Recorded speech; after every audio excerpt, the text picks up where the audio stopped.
I thought buying a car at 62 would be simple. I paid every cent, signed every paper, and drove off thinking I'd finally done something right for myself. But a month later, the dealership repossessed it like I was some kind of criminal who never paid a dime. They laughed at me when I demanded answers, told me I'd never win against the system. What they didn't know was that I had patience, a sharp eye, and one hell of a memory for details. It happened in Ohio, not long after I retired from my job in manufacturing. At 62, I wasn't looking for excitement. I was looking for reliability. A decent car, something to get me to my doctor's appointments, family visits, and maybe the occasional fishing trip. I walked into the dealership thinking it would be straightforward. I had the money set aside. I wasn't asking for favors. I signed their papers, handed over the check, and drove off with a sense of quiet pride. For the first few weeks, everything was fine. The car wasn't fancy, but it was mine.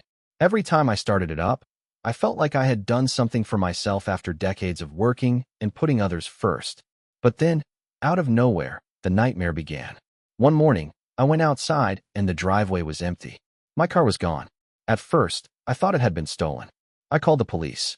A few hours later, I found out the truth. The dealership had repossessed it. You ever had that sinking feeling in your gut when someone takes advantage of you? That was me. I had all the paperwork showing I paid for the car. I wasn't behind on anything. Yet when I called them, they acted like I was the one in the wrong. It's standard procedure, the manager said, almost mocking me. You'll never understand how these things work. It's out of your hands. That phrase stuck with me. Out of your hands. Like I was too old, too naive, too powerless to fight back. They underestimated me. Big mistake. I started digging. At first, I just wanted my car back, but the deeper I looked, the more I realized the dealership had skeletons in their closet. They were sloppy, arrogant. They thought no one would ever check. But I checked. Late nights at my kitchen table with a pot of black coffee, I pored over every document, every filing, every registration I could get my hands on. And then I found it, the crack in their armor. The dealership had failed to renew their business name registration with the state. That name they'd been using proudly since 2012? Legally abandoned. Free for anyone to claim. So I did. When the papers came back with my name on them, I felt a surge of satisfaction I can't even describe. But that was just the beginning. Because the next step was telling them they could no longer use the name they'd built their whole business around. They wanted to take my car? Fine. I'd take something far more valuable from them. Their identity. Little did I know, this was only the start of the fight. The day they repossessed my car is burned into my memory. It was a Thursday morning, sky heavy with gray clouds. The kind of day when you already feel a little worn down before you've even had your first cup of coffee.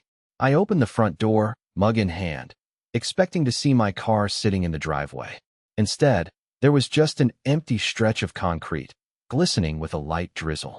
At first, I thought maybe my son had borrowed it without telling me. But no, he was at work, and I had the keys sitting right on the kitchen counter. That sickening twist in my stomach told me this wasn't a family mix-up. I stood there barefoot on the cold step, coffee cooling in my hand, staring at nothing. I called the police, certain the car had been stolen. The officer on the phone asked me if I had any outstanding payments, and when I said no, he sighed in a way that made me uneasy. Sir, he said, before we file this as theft, you might want to call the dealership. Sometimes it's repossession. Repossession? My chest tightened. I had paid cash. There were no payments. No debt. Nothing. But when I dialed the dealership, my hands shaking slightly, the woman who answered didn't even sound surprised. Oh, yes, Mr. McAllister, she said flatly. The vehicle was repossessed. I gripped the phone so hard my knuckles turned white. Repossession? On what grounds? There was a pause, papers shuffling in the background. Then a man came on the line, the manager. His voice carried that smugness I've always hated, the kind of tone people use when they think they're smarter than you. It's standard procedure, he said. There were issues with the registration. Out of our hands. Out of your hands. I snapped. It's my car. I paid for it. Show me where I missed a payment. Show me a single clause I violated. But he just chuckled, low and condescending. Mr. McAllister, you won't win this. The system is complicated. People your age usually don't understand how it works. That line cut deeper than he knew. People your age. Like 62 was a death sentence for my brain cells. Like I was too old, too slow, too weak to fight back. By the time I hung up, My heart was pounding so hard I could feel it in my throat. I sat down at the kitchen table, spread out every piece of paperwork I had, and went over it line by line. Everything was clean. I had receipts, contracts, dates. They had no right. And yet they had my car. For the rest of the day, I couldn't shake the image of that smug smile I imagined on the manager's face, the way he said, "Out of your hands," like it was a punchline.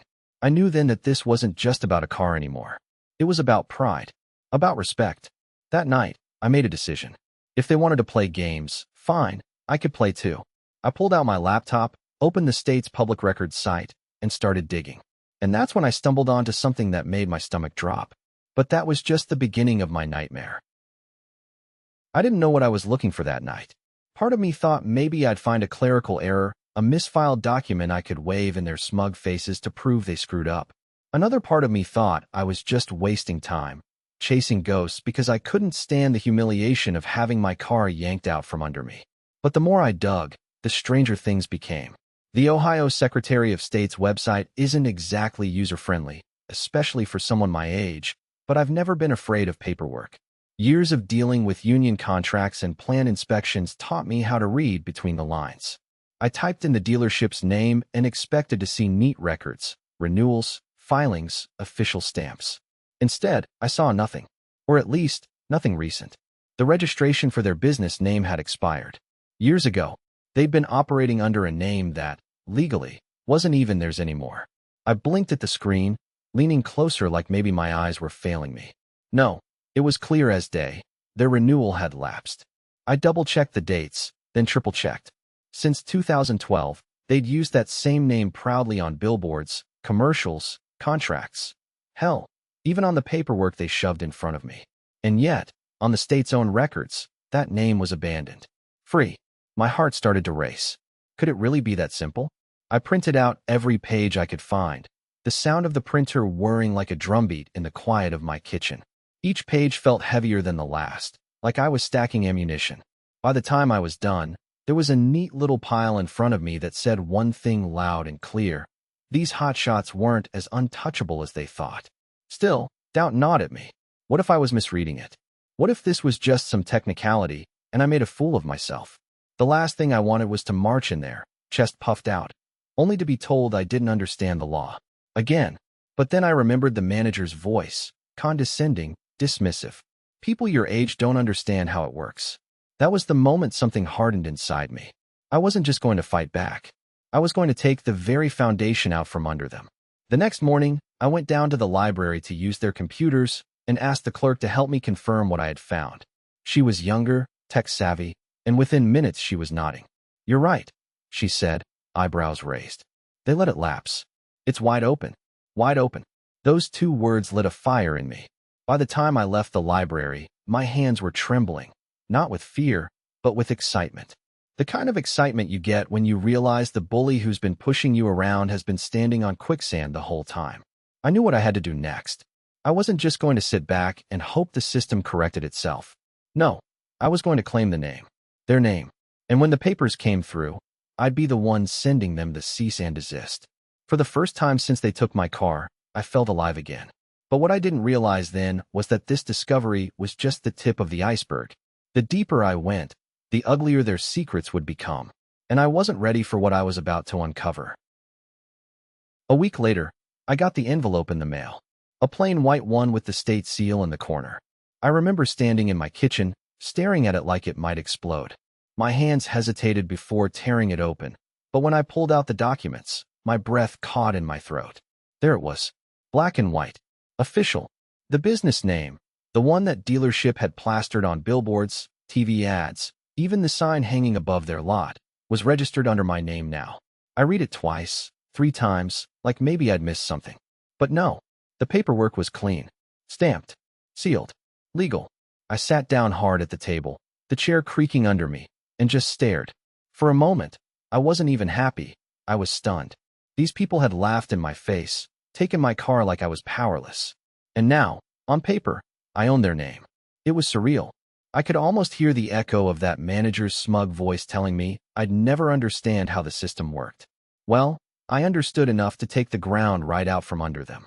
I poured myself a glass of water, but my hands were shaking so badly I nearly spilled it. Adrenaline surged through me. I wasn't a lawyer. I wasn't some corporate shark. I was just a retired man with too much time and a stubborn streak a mile wide. And yet here I was, holding the keys to their identity. That night, I couldn't sleep. My mind raced with possibilities. What did this mean? Could they even operate legally under that name anymore? What would their customers think if they found out the dealership's name wasn't theirs to use? But beneath the excitement, there was fear. What if they fought back? What if this little victory of mine painted a target on my back? These weren't nice people. I knew that much. They played dirty. I had read enough about their endless lawsuits to know they didn't mind dragging anyone through the mud. I kept the envelope on the table in plain sight, like a trophy, but also like a reminder of what I'd just stepped into. Every time I looked at it, my chest swelled with pride, but my stomach tightened with unease. The next morning, I made a copy of everything and drove down to my lawyer's office. He was a younger guy, sharp, the kind who didn't waste words. I laid the papers in front of him and explained the whole story. When he finished reading, he looked up at me with a slow grin. "You realize what you've done here, right?" I nodded, though I wasn't sure I fully did. "You didn't just trip them up," he said. "You pulled the rug out from under their entire operation. They can't legally use this name anymore. Not without your permission." Hearing it from him made it real. It wasn't just me and my printer and late-night coffee-fueled research. This was ironclad. I leaned back, exhaling hard, as the weight of it sank in. I had gone from powerless victim to the one holding all the cards. For the first time since they stole my car, I felt not just alive, but dangerous. What I didn't know was that the dealership wasn't about to take this lying down, and the way they responded would push me further than I ever imagined. I thought owning their business name would be the end of it, a checkmate. But the deeper I looked, the more I realized this dealership wasn't just careless, they were predators. One evening, I sat down at my computer, determined to learn more about who I was really up against. It started simple. I searched the dealership's name in the Lima Municipal Court database. What popped up on the screen made my jaw tighten. Dozens, no, scores of cases. At least 73 lawsuits tied to them, stretching back years. Customers suing them suing customers, mechanics, finance companies. It was a paper trail of chaos. My pulse quickened as I clicked through case after case. Patterns emerged. They weren't just repossessing cars. They were installing GPS trackers and ignition interrupters so they could shut people down the second they missed a payment. They paraded around like a legitimate dealership, but behind the curtain, they were a buy here, pay here operation, squeezing every dime out of working folks who couldn't afford the fight. I leaned back, running a hand over my face.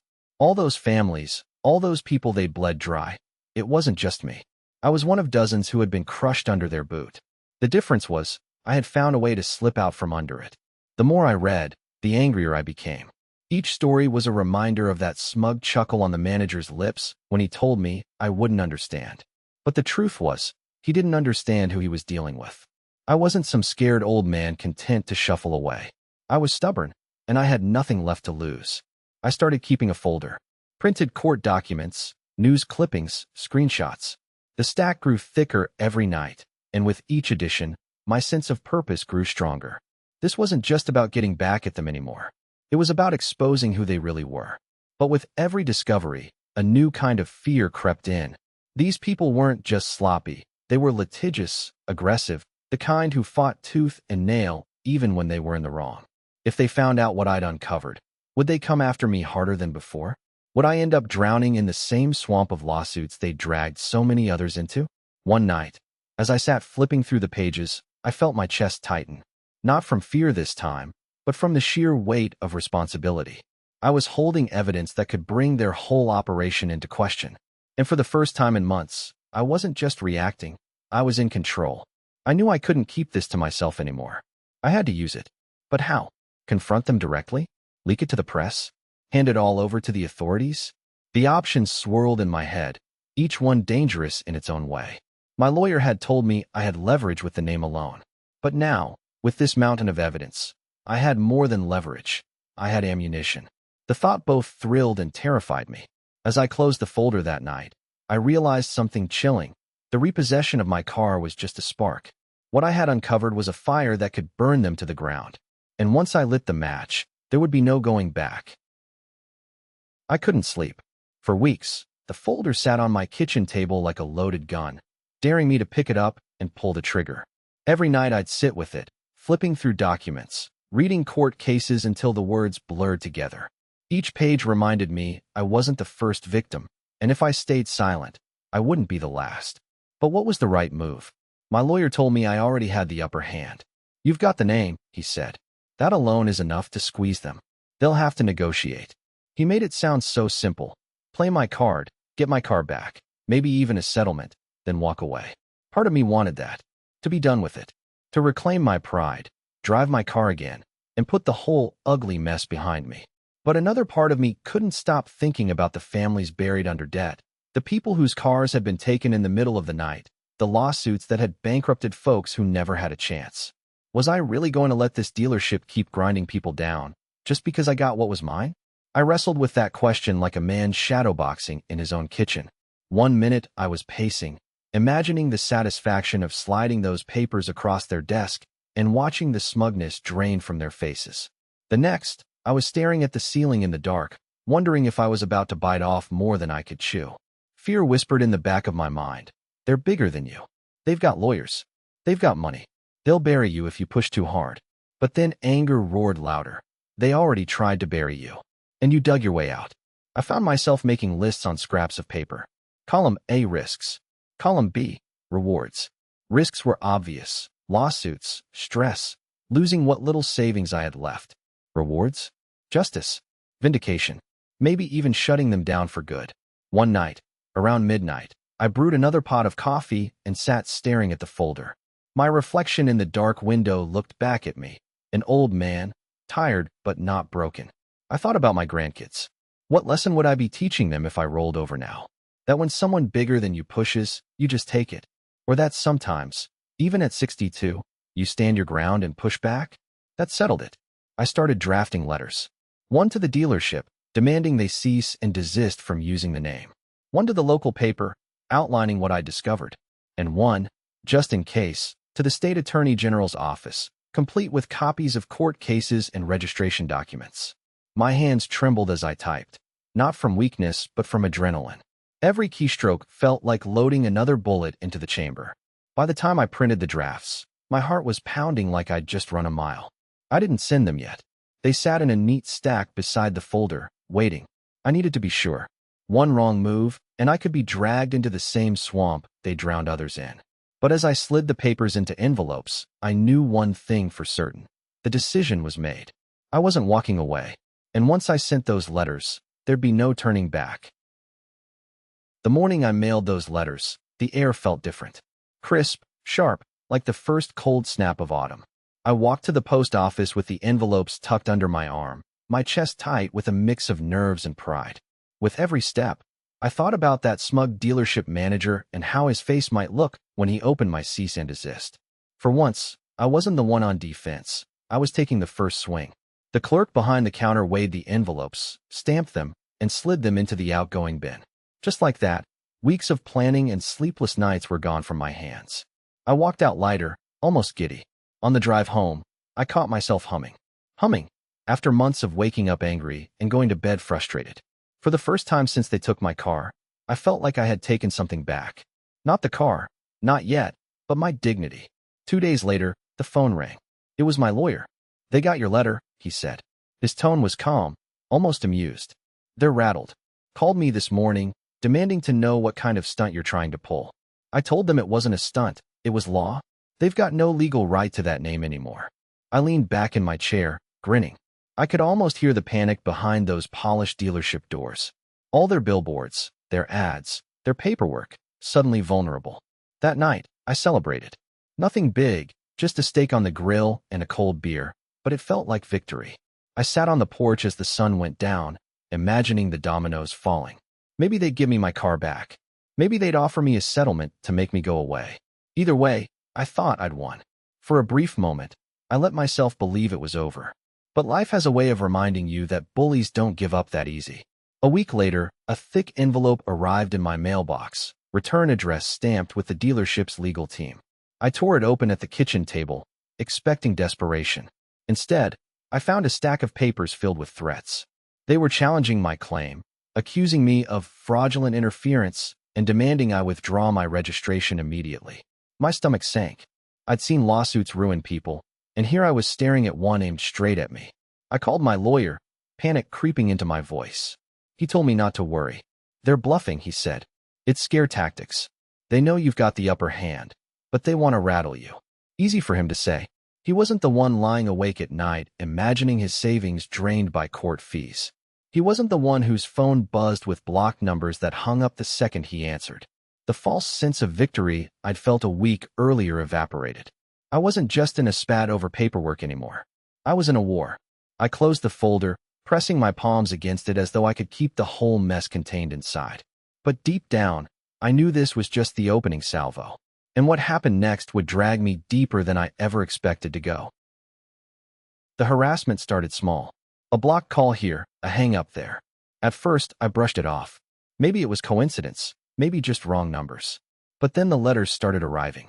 Thick, glossy envelopes from law firms I'd never heard of, each one stuffed with pages of legal jargon accusing me of everything from tortious interference to defamation. I sat at my kitchen table, letter after letter spread out in front of me, feeling the old pressure in my chest. They weren't just trying to scare me. They were trying to bury me alive under paper. My lawyer kept telling me to stay calm. They're bluffing, he repeated. They don't have a leg to stand on. They know it, but they're hoping you don't. Easy words when you're 35 with nerves of steel. Harder when you're 62, lying awake at 3 in the morning, staring at the ceiling fan and wondering if you're about to lose everything you worked for. Then came the public smear. One morning, a neighbor knocked on my door holding a flyer he'd pulled off the bulletin board at the local grocery store. You need to see this, he said. It was a full-color printout with the dealership's logo plastered across the top. My logo now, though most people didn't know it. Beneath it was my name, bolded, with words like fraudster, conman, disgruntled old man printed in big block letters. They accused me of trying to extort the dealership. My hands shook as I held it. My cheeks burned hot with humiliation. People I'd known for years, neighbors, fellow retirees, were reading this garbage. Some probably believed it. The dealership wasn't just attacking me legally, they were poisoning my reputation. I drove straight to my lawyer's office, flyer in hand. He looked it over, frowning. This is desperation, he said. They're lashing out because they know they're losing. But if they're willing to go public, it means they're scared. And that makes them dangerous. Dangerous. That word stuck with me. Over the next week, things escalated. I'd catch glimpses of strange cars parked on my street, engines idling. Once, a man in a cheap suit knocked on my door pretending to be a survey taker. His questions circled back again and again to the dealership, to my lawsuit, to whether I had regretted my actions. When I pressed him, he bolted down the porch steps without a word. It rattled me. For the first time, I wondered if I had gone too far. I wasn't young anymore. I didn't have endless years ahead to fight battle after battle. Maybe I should have taken the easy out when I had the chance.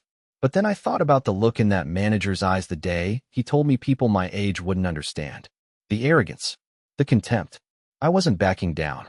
Not now. Not ever. I went home, opened the folder on my table, and began assembling everything I had into one massive package. Registrations, lawsuits, flyers, even photos of the cars idling outside my house. If they wanted a war, I'd give them one.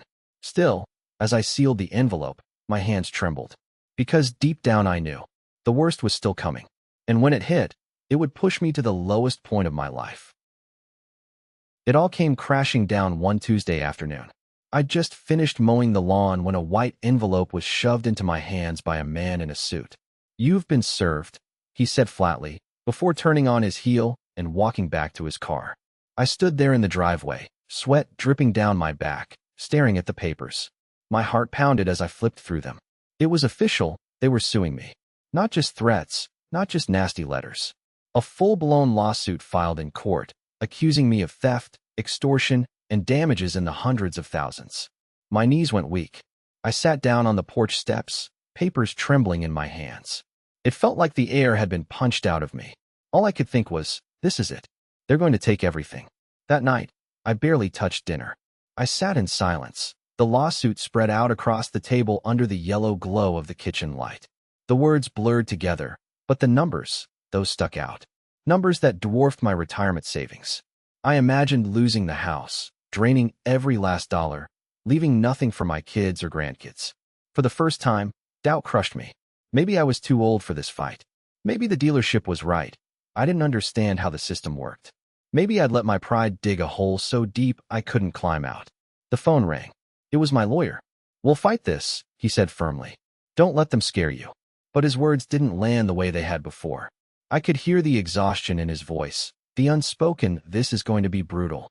That night, I couldn't sleep. I paced the dark house, listening to the creak of the floorboards under my feet. I felt like a ghost in my own home, haunted by fear and regret. At one point, I caught my reflection in the hallway mirror. My face looked older than I remembered, lines deeper, eyes heavy. I whispered to myself, "What the hell are you doing, old man?" The next morning, I got a call from my daughter. She had seen one of the dealership's flyers. "Dad, are you okay? People are saying awful things about you. They're saying you tried to scam them." Her voice trembled. She didn't believe it, but the fact that others might, that hurt worse than any lawsuit. I felt the walls closing in. The weight of humiliation, fear, and doubt pressed down until I could barely breathe. For 2 days, I considered giving up, withdrawing the registration, cutting my losses, letting them win. It felt easier than dragging myself through a war I wasn't sure I could survive. But then, late one night, I went back to the folder. I flipped through the stack of court cases, the evidence of all the people they had destroyed before me. Names, dates, judgments. Ordinary folks who had been steamrolled and left with nothing. And I realized, if I walked away, I'd just be another name on that list.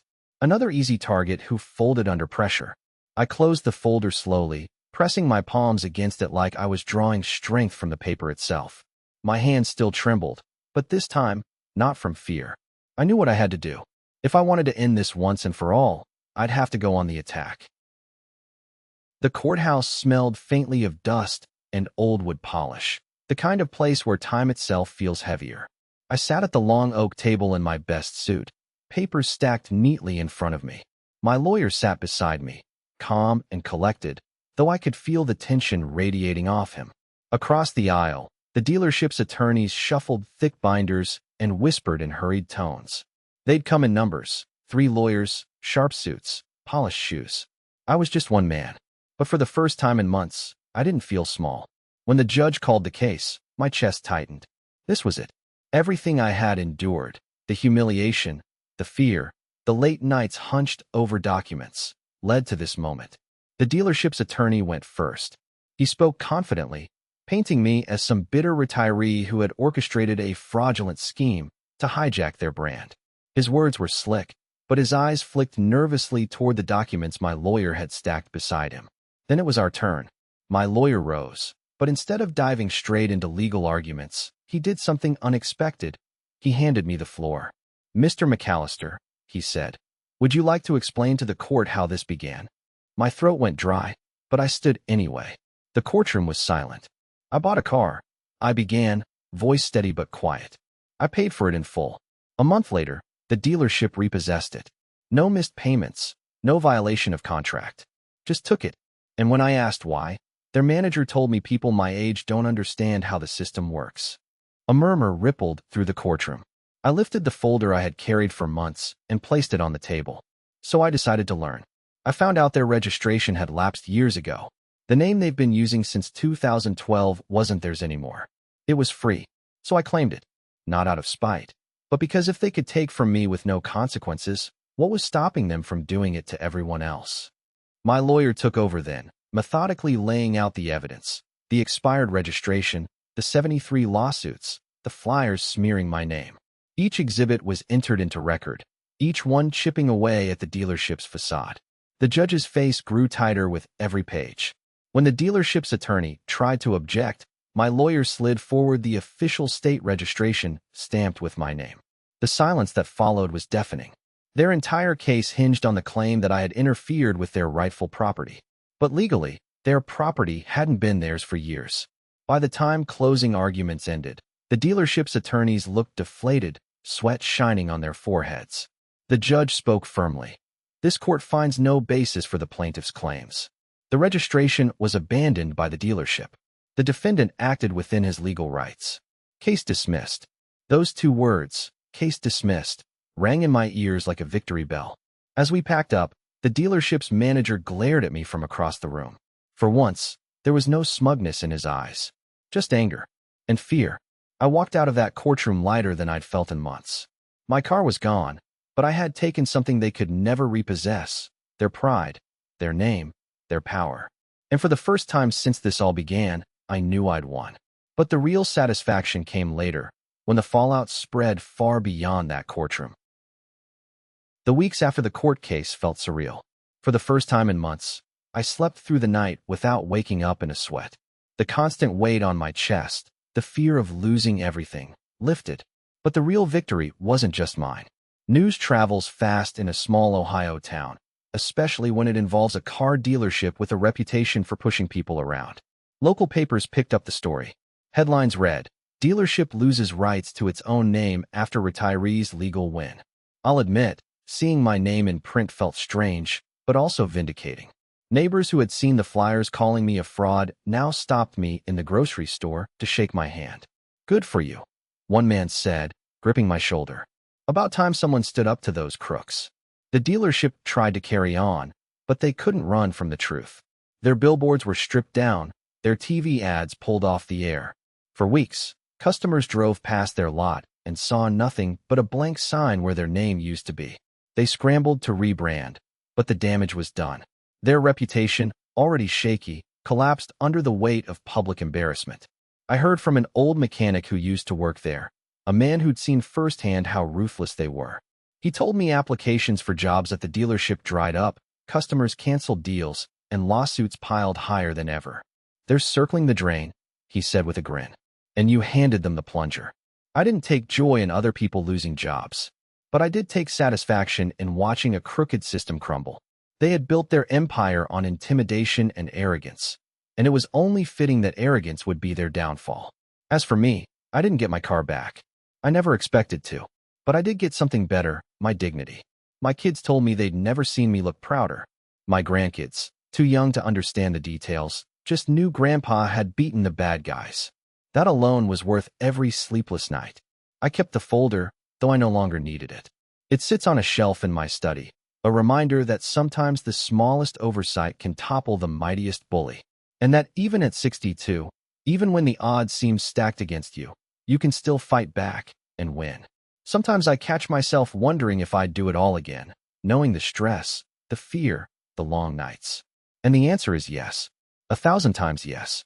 Because if I had walked away, they'd still be smirking, still preying on people, still laughing about how guys my age don't understand how the system works. Well, I proved them wrong. I understood enough. Enough to take their name, their pride, and their false sense of invincibility. These days, when I drive past the empty lot where their old sign used to hang, I smile. Not out of bitterness, but out of satisfaction. They thought they repossessed a car. What they really did was repossess my resolve. And that resolve became the one thing they couldn't steal back.